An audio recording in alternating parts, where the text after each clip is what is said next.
Bonjour, aujourd'hui j'ai décidé de revisiter la fenêtre d'exportation du projet, ou si vous préférez, la fenêtre d'exportation d'une vidéo. J'avais déjà abordé ce sujet dans la deuxième partie de ma vidéo à la découverte de VSDC, mais depuis 3 ans il y a eu de nouvelles versions et cette fenêtre d'exportation a évolué, et aussi j'avais également présenté dans différents tutos quelques fonctionnalités de cette fenêtre. Et c'est pour ça que je me suis dit qu'il était intéressant de consacrer un tuto pour voir d'une part ce qui a changé et d'autre part faire un résumé des différents réglages. Allez, c'est parti après ça.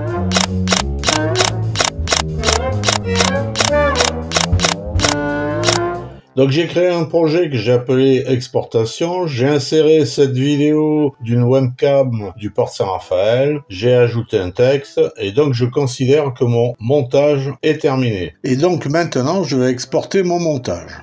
Alors pour cela, je clique sur exportation du projet et je vais faire un tour de cette fenêtre d'exportation. Alors je précise qu'aujourd'hui je parle de la fenêtre d'exportation telle qu'elle se présente sur la version 9.1. J'avais parlé de cette fenêtre en 2021, mais à l'époque la version était la 6.7. Donc on va voir un petit peu les différences. Donc en haut on a un certain nombre d'icônes qui vont nous permettre de choisir sur quel périphérique et avec quel format on va exporter la vidéo. Alors selon ses goûts, on peut afficher en permanence les icônes ou uniquement quand on en a besoin. Pour cela, on joue sur l'icône ici, minimiser le ruban. Pour avoir en permanence les icônes, la petite flèche doit être vers le haut. Ensuite, en dessous, on a les informations sur le fichier à exporter. Et à droite, on a l'aperçu de la vidéo, telle qu'elle sera exportée. Donc pour voir ce qui sera exporté, on fait une lecture ici. Alors si vous avez la version gratuite, vous avez dû remarquer que dans l'éditeur, vous pouvez utiliser des effets de la version pro, mais ces effets ne seront pas exportés. Donc cet aperçu va vous permettre de voir comment se présentera la vidéo lorsque vous l'aurez exportée. Ensuite, ici, on trouve le fichier de sortie où on renseigne le nom de la vidéo et le dossier où sera enregistrée la vidéo. Donc, si on veut changer le nom et le dossier, on clique sur « Changer le nom ». En dessous, on a le profil, c'est-à-dire toutes les informations sur le format, le codec. On pourra modifier les paramètres, mais j'y reviendrai un peu plus loin. Et pour finir, en bas, on a un onglet information avec les paramètres vidéo et audio de la vidéo d'entrée et de la vidéo exportée. Il y a d'autres onglets et je vous en parlerai un petit peu plus loin.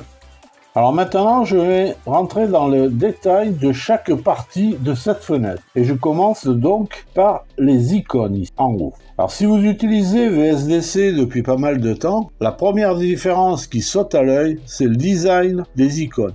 Au début, on avait ce type d'icône. En haut à gauche, on a un groupe d'icônes qui vont nous permettre de choisir le périphérique ou le lecteur média auquel est destinée la vidéo. Alors on a plusieurs choix. On a le PC, Internet, iPhone, Android, DVD. Si je clique là, on trouve aussi PS, Xbox, etc.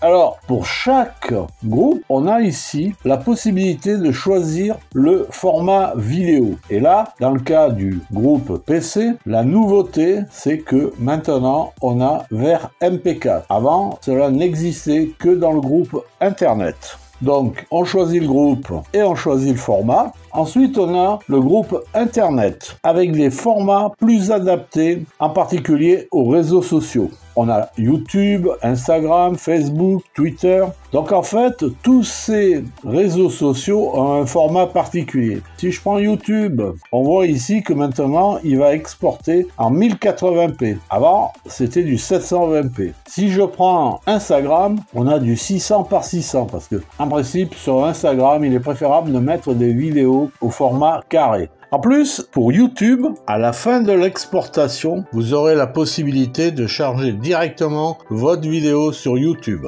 Bon, il existe d'autres groupes comme iPhone, Android. Donc en fait, il y a beaucoup de choix. Je ne suis pas convaincu que ce soit toujours utile d'avoir tous ces choix. À une époque, il était intéressant d'exporter au format des smartphones, mais aujourd'hui, ils acceptent la plupart des formats. Mais bon, il faut savoir que ça existe. Donc personnellement, je ne travaille qu'avec le groupe PC, avec le format vers MP4 et vers MOV lorsque je veux exporter une vidéo avec un fond transparent. Il y a aussi un groupe pour DVD. Alors si vous choisissez ce groupe DVD et vers DVD, l'exportation enregistrera sur le PC les dossiers audio_TS et vidéo_TS et à la fin de l'exportation, le logiciel vous demande de graver le DVD. On donne un nom au DVD et on lance la gravure. À noter qu'il n'est pas possible de faire des menus. Ensuite, ici, on a placé les marqueurs. Ça, c'est utile lorsqu'on veut découper la vidéo. Mais j'en reparlerai un petit peu plus loin. Et le dernier icône ici, complètement à droite, c'est l'icône qui sert à lancer l'enregistrement de la vidéo. Alors il faut savoir que si vous travaillez avec la version gratuite, vous aurez une fenêtre qui vous incite à passer à la version pro pour bénéficier de l'accélération matérielle. Alors pour exporter, il suffit de cliquer sur le bouton continuer. Mais si vous voulez faire disparaître ce message sans passer à la version pro, il faut aller dans les options en haut à droite, dans les options d'accélération et décocher la case « Utiliser l'accélération matérielle pour le codage de la vidéo ». Dès que vous avez fait ça, vous validez par bien et quand vous lancez l'exportation, vous n'avez plus cette fameuse fenêtre. Bon, moi je le remets parce que je suis en version pro. Voilà pour les icônes. Ensuite, on a le fichier de sortie. Alors par défaut, il va stocker les vidéos sur le dossier vidéo. C'est le dossier qui est spécifié dans les options, dans les dossiers de l'application. Normalement, vidéo est sur le disque C, mais moi, je l'ai déplacé sur le disque D. Le nom du fichier, par défaut, portera le nom du projet, c'est-à-dire, dans mon cas, exportation.mp4. Mais ici, à droite, je peux changer la destination et le nom. Il ouvre l'explorateur Windows avec le dernier dossier utilisé, ce qui est dans mon cas le dossier où je veux stocker ma vidéo. Donc ici je change rien, mais si c'est pas le bon dossier, je le cherche. Et ici je peux lui mettre le nom du fichier qui m'intéresse. Je vais garder le nom du projet et je vais y mettre un petit 1 derrière. Et je fais enregistrer. Et je retrouve ici le chemin pour accéder à mon dossier. Ensuite, au-dessous, on a le profil. C'est en fait le choix du format, du codec, etc. Alors, pour voir ou modifier les paramètres, on fait modifier ici. Dans profil, on a une liste de pré-réglages avec des noms qui permettent de savoir tout de suite quel est le codec, etc., etc. Et tous ces profils sont classés selon un filtre, c'est-à-dire une catégorie de codec. Par exemple le H264, H265, etc. Alors pour commencer, on a le projet filtre, c'est-à-dire c'est la liste des catégories comme on retrouve ici. Ensuite, on a le nom du profil, la description. Dans les paramètres vidéo, on commence par le codec. Donc ici, c'est du H264. On a la résolution qui par défaut est la résolution d'origine de la vidéo, mais je peux la forcer à lui mettre une autre résolution. Par exemple, je vais la forcer à mettre du 1920 par 1080p, et ici à droite, j'ai 1920 à la largeur et 1080 à la hauteur. Par contre, je peux modifier ces valeurs pour mettre une résolution qui m'intéresse. Ensuite, on a le mode de codage. On a la qualité constante, ça c'est par défaut. Et la qualité est à 62%. Il faut savoir que si vous augmentez le pourcentage de qualité, vous allez augmenter la taille du fichier vidéo. On a d'autres choix, le bitrate moyen. On peut décider de forcer le bitrate à une certaine valeur, par exemple 10 000, 20 000.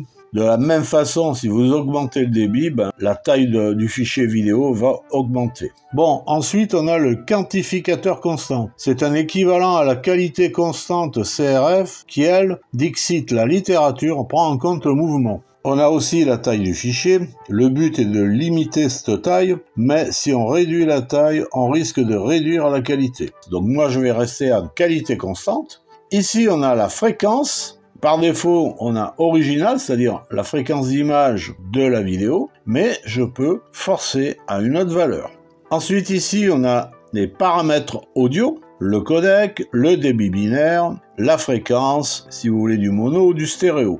Donc si on n'a pas d'exigence particulière, on utilise les profils existants sans les modifier. Mais on peut créer son propre profil par ajouter ou insérer un profil. Alors pour cela, on sélectionne un profil comme celui-ci et je vais par exemple faire ajouter un profil. Donc on voit ici, il y a une 4e ligne qui s'est créée avec le même nom que la première. Mais bon, moi je veux que ça soit mon profil personnel. Alors à ce moment-là, je viens ici et je vais modifier le nom du profil. Et je vais lui mettre Mr Bernard. Je vais laisser le reste, mais j'aurais pu changer, bien sûr. Je peux également modifier la description et je vais mettre, par exemple, mon profil. Voilà.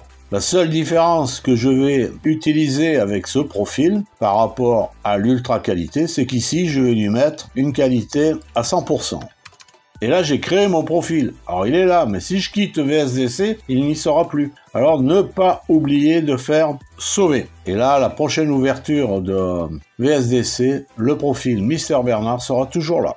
Ensuite, quand j'ai choisi mon profil pour l'exportation, comme ici, je choisis Mr Bernard, je fais appliquer le profil. Et je peux maintenant exporter ma vidéo selon le profil que j'ai choisi.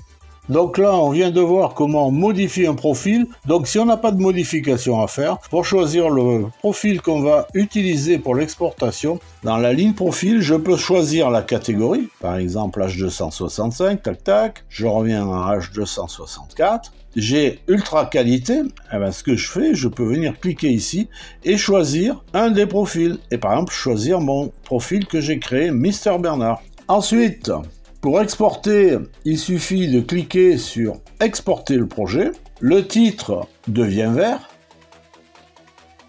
À gauche, on a le nombre de fichiers. Il n'y en a qu'un. La durée qui défile, 10 secondes jusqu'à 1 minute.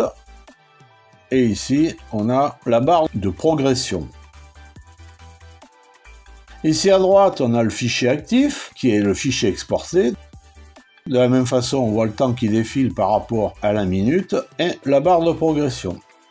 Et ici, on a la vitesse moyenne en images par seconde, le temps écoulé, on est à 50%, et il nous reste 43 secondes. Là, je vais un peu accélérer.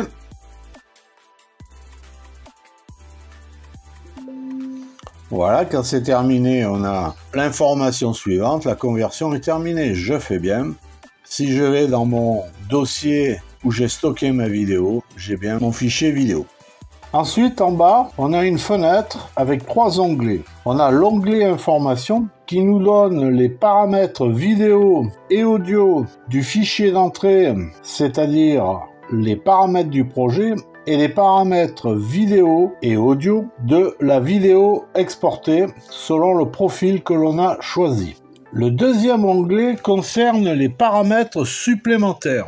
Ici, on peut mettre différentes informations, mais ce n'est pas indispensable. Ce qui est le plus intéressant dans cet onglet, c'est le choix de joindre les scènes à une seule, ce qui est le choix par défaut, et aussi la possibilité de diviser le fichier soit avec des marqueurs, soit par la taille. Alors on va commencer avec le paramètre joindre les scènes à une seule. Alors je reviens dans l'éditeur et en off j'ai ajouté une deuxième scène avec une autre vidéo. Chaque scène a une vidéo différente. La première fait 1 minute et la seconde dure 50 secondes. Si je fais l'exportation et que je laisse la coche, j'obtiendrai une vidéo qui commencera avec le montage de la scène 0 et qui continuera avec le montage de la scène 1. La durée est de 1 minute 50 et ici également du 1 minute 50, c'est-à-dire le total de la vidéo de la scène 0 et de la scène 1 qui fait 50 secondes. Par contre, si je veux exporter chaque scène dans une vidéo séparée, je décoche cette case. Et maintenant, on se retrouve ici avec 2 vidéos. La première s'appelle exportation, c'est-à-dire le nom du projet, tiré le nom de la scène, soit scène 0. Et la suivante, exportation, c'est-à-dire le nom du projet, tiré la scène numéro 1. Avant d'exporter, je choisis la destination, ici en changeant le nom. Il ouvre l'explorateur Windows et on choisit le dossier. Bon, moi je ne change rien, j'ai le bon dossier. Je fais enregistrer, je ne change pas le nom puisque c'est le nom du projet tiré la scène. Et je fais enregistrer et maintenant j'exporte. Donc à gauche ici on voit qu'il y a 2 fichiers. Je suis en train d'enregistrer, d'exporter plutôt le fichier numéro 1. On voit que ça défile pour le total des deux. On est à 10, 11 ou 12 secondes pour un total de 1 minute 50. Et ici, à droite, le fichier qui est exporté actuellement, c'est exportation scène 0. Il fait 1 minute, on en est à 25 secondes. Et le titre est devenu en vert pour le premier fichier. Je vais un peu accélérer. Voilà, on approche de la fin. Et là, hop, ça repart à 0 pour le deuxième fichier, jusqu'à 50 secondes. Et ici, on est sur le fichier numéro 2. Et c'est la deuxième vidéo, le titre de la deuxième vidéo, qui est passé en vert.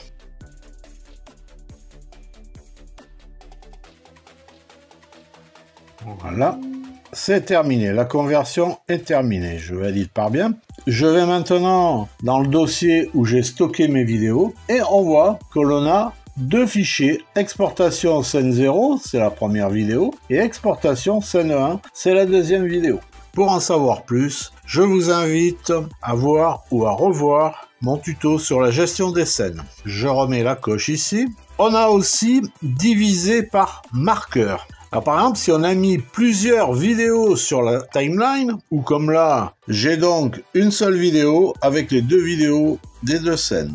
On peut aussi mettre des marqueurs pour exporter chaque vidéo séparément. Alors, cela peut se faire dans l'éditeur, mais aussi ici avec placer les marqueurs. Je clique sur cette icône, ça m'ouvre une fenêtre et je vais positionner le curseur à la fin de la première vidéo, c'est-à-dire aux alentours de 1 minute.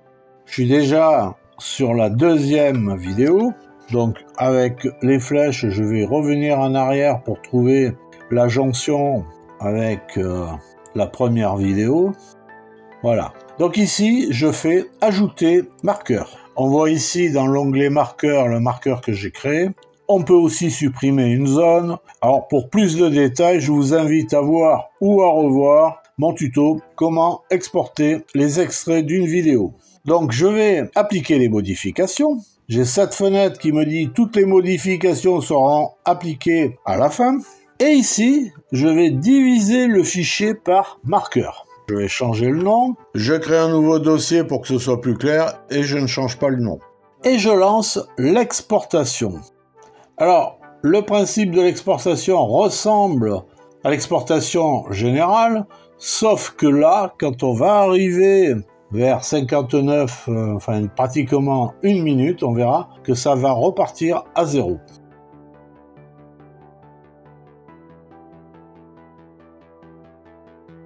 Quand on arrive à 1 minute, le compteur est reparti à 0 et donc là, on a la deuxième vidéo.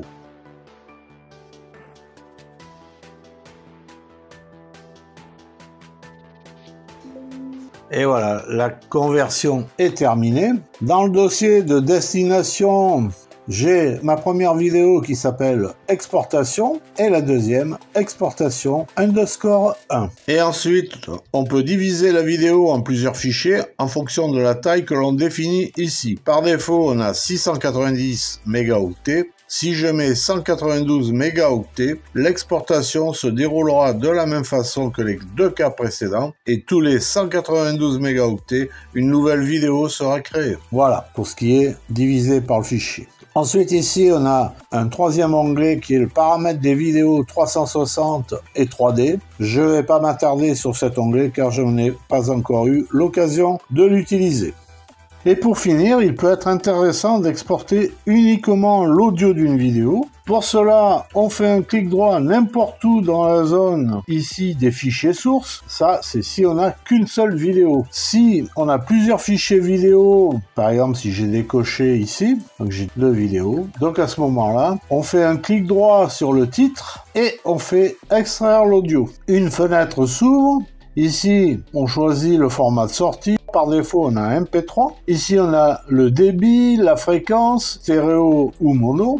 On choisit le nom et le dossier d'exportation en faisant parcourir ici dans Fichier de sortie. Et on valide par exportation et le fichier audio est sauvegardé. Voilà pour cette fenêtre d'exportation des vidéos. Je vous ai montré pratiquement toutes les fonctions de cette fenêtre, mais je pense que pour la plupart d'entre vous, il suffira de choisir un format d'exportation parmi les profils existants. Un profil très courant est le profil Ultra Quality avec le codec H264. Merci d'avoir visionné ce tuto jusqu'au bout. N'hésitez pas à commenter la vidéo et mettre un pouce en l'air si vous avez aimé. Et si vous voulez approfondir un sujet, merci de m'en faire part. En attendant la prochaine vidéo, je vous dis à très bientôt. Bye bye.